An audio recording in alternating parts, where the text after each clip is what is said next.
올가을 늦으면 내년 초 중국이 대만을 침공할 수 있다는 보고서가 나와 대만이 난리가 났습니다.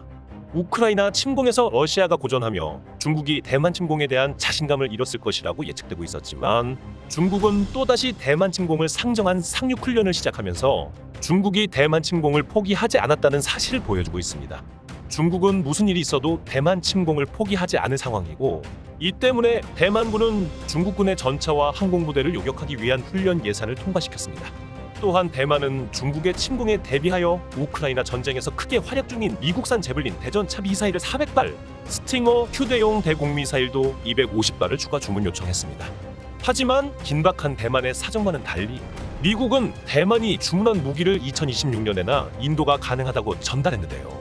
미국이 지장 물자로 가지고 있던 대부분의 제블린과 스팅어 미사일을 우크라이나에 지원해준 상황이고 나토 국가들의 긴급 구매 요청이 이어지고 있어 현재 공장을 최대한 가동하여 미사일을 생산하고 있지만 수요에 비해 공급이 굉장히 부족한 상황입니다. 또한 대만은 미국의 동맹이 아니기 때문에 무기 구매 우선순위에서 밀리고 있는 것도 한몫하고 있는데요. 이에 급박해진 대만은 한국의 한국산 무기 구매를 긴급히 요청하고 있습니다. 우크라이나의 젤렌스키 대통령이 원하던 신공과 현국 미사일을 비롯해 각종 한국 무기들을 긴급히 구매를 하고 싶다는 의사를 밝히고 있습니다. Fact King. 러시아의 우크라이나 침공은 중국과 러시아를 더더욱 밀착시키는 결과를 가져왔습니다.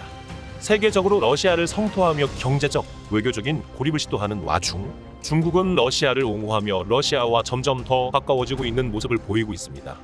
미국의 대러시아 경제 제재로 중국과 러시아는 더더욱 밀착 관계를 보이고 있는데요.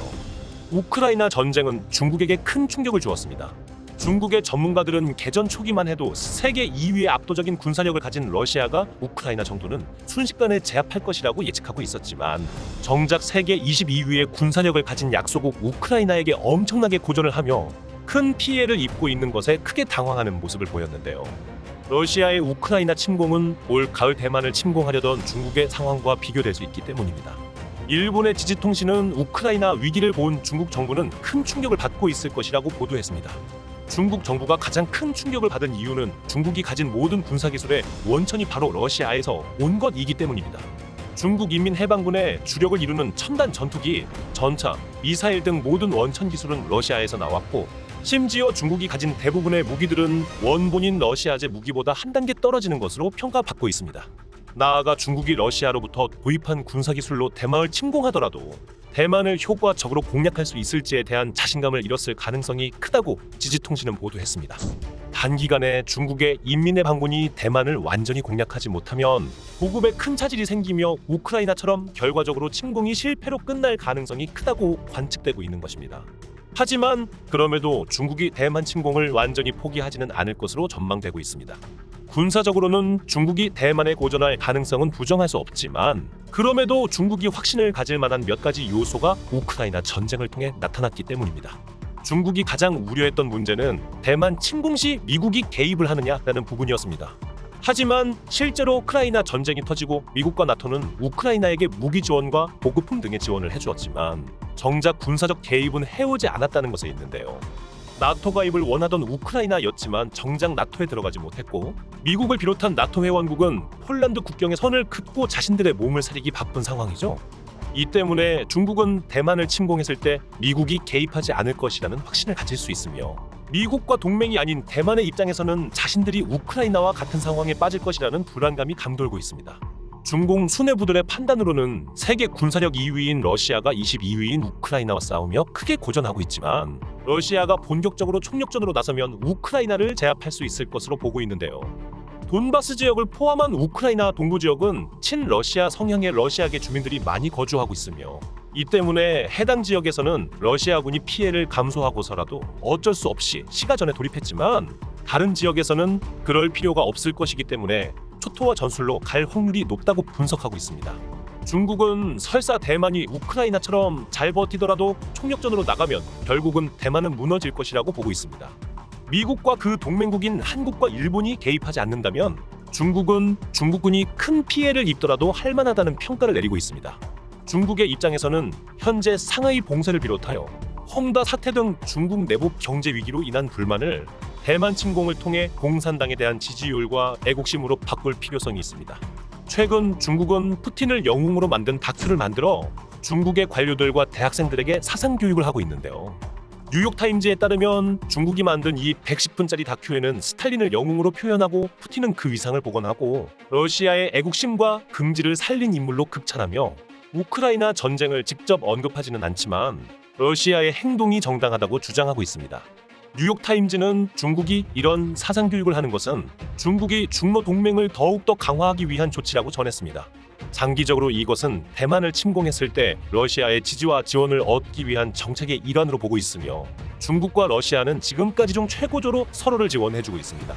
이 때문에 중국의 대만 침공에 대한 위험도는 그 어느 때보다 올라가고 있는데요. 중국의 관영 매체 신화통신에 따르면 중국 공무원 대만 판공실 주폭낸 대변인은 대만의 민진당 당국은 미국이 반드시 도와줄 것이라는 환상을 버리라고 경고했습니다. 중국의 위협 앞에 차이잉원 대만 총통은 일본의 아베 전 총리와 화상회의를 통해 대만과 일본의 협력을 더욱더 곤고히 하겠다고 밝혔는데요. 아베 전 총리는 대만에 대한 위협은 일본에 대한 위협이다 라고 밝히며 대만의 상황에 적극적으로 대응하겠다고 밝혔습니다. 하지만 전문가들은 대만이 유사시 일본이 도울 수 있을 것이라는 전망에 대해서는 회의적인 시각을 가지고 있습니다. 일본은 절대로 단독으로 움직이지 않을 것이며 미국이 개입하지 않는다면 일본 자위대는 절대 움직이지 않을 것으로 보고 있습니다. 우크라이나에게 하듯 대만에 대해 종이 학이나 접어주면서 응원합니다라고 말만 하고 끝날 확률이 높다는 것이죠. 대만은 중국의 중대한 위협 앞에 중국이 침략해올 경우 TSMC를 자극시킨다는 엄포를 중국에 놓아야 한다는 이야기도 나오고 있는데요.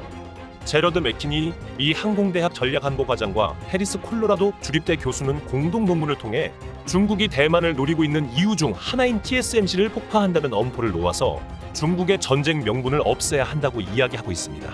대만에 반도체가 없으면 중국 경제는 타격을 입고 그 결과 지속적인 성장을 유지할 수 없으며 중국의 전쟁 명분은 퇴색한다는 것입니다.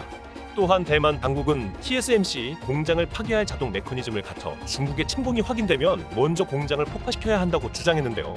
그렇게 되면 중국이 대만에서 반도체를 수입하지 못해 미국 등 서구 열강에서 중국에 대한 경제 제재로 중국이 붕괴될 것이라고 전했습니다.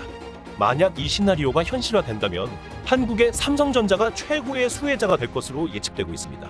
반도체 시장에서 최고의 라이벌이 허무하게 무너져버리면 그 수요는 삼성에게 몰릴 수밖에 없어 어부지리로 삼성은 대박이 날 것으로 보이고 있으며 설령 TSMC를 폭파하지 않더라도 대만이 전쟁 상황이 되면 반도체의 수요는 삼성에 몰릴 수밖에 없어. 대만에게는 불행한 일이지만 한국에게는 대만 전쟁이 세계의 반도체 시장을 장악할 수 있는 기회가 될 수 있는 아이러니한 상황이기도 합니다.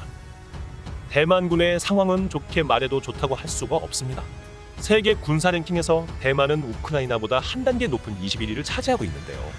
전 세계 기준으로 보면 사실 나쁜 군사력은 아니지만 상대방인 중국이 세계 3위의 군사대국이며 중국산 무기에 대한 신뢰성은 문제가 있긴 하지만 도저히 대만이 현재 가지고 있는 전력으로 중국을 쉽게 막아낼 수 있는 상황은 아닙니다. 무기 부족에 시달리고 있는 대만은 언제 들어올지 모르는 미국산 무기에 기대기보다 한국의 무기를 구매하겠다는 의사를 밝히고 있는데요. 우크라이나 젤렌스키 대통령이 그렇게 원하던 한국의 신공과 현국 미사일 등을 포함한 많은 한국 무기를 도입하고 싶다는 의사를 보이고 있습니다. 대만인들은 우크라이나군의 항전에 큰 감명을 받았는데요. 러시아군의 압도적인 공세의 제블린을 활용한 전술로 러시아의 기갑부대를 초토화시켜버린 것에 큰 감명을 얻었습니다. 현재 대만에는 1000발의 제블린이 있지만 그것도 모자라다며 미국의 400대를 추가 주문했습니다. 하지만 2026년에나 인도대는 미국의 제블린보다는 당장 구매가 가능하며 성능과 신뢰성이 더 향상된 한국산 현공 대전차 미사일을 원하고 있습니다. 또한 미국산 스팅어보다 성능이 좋은 신공 대공 미사일도 적극적으로 원하고 있는 상황입니다. 중국군의 전력차 앞에서 대만은 힘든 상황이지만 그나마 대만에게 긍정적인 부분은 이번 우크라이나 전쟁으로 많은 대만인들이 크게 정신을 차렸으며 중국이 침공하면 70%나 되는 대만인들이 참전해서 싸우겠다고 밝힌 것입니다.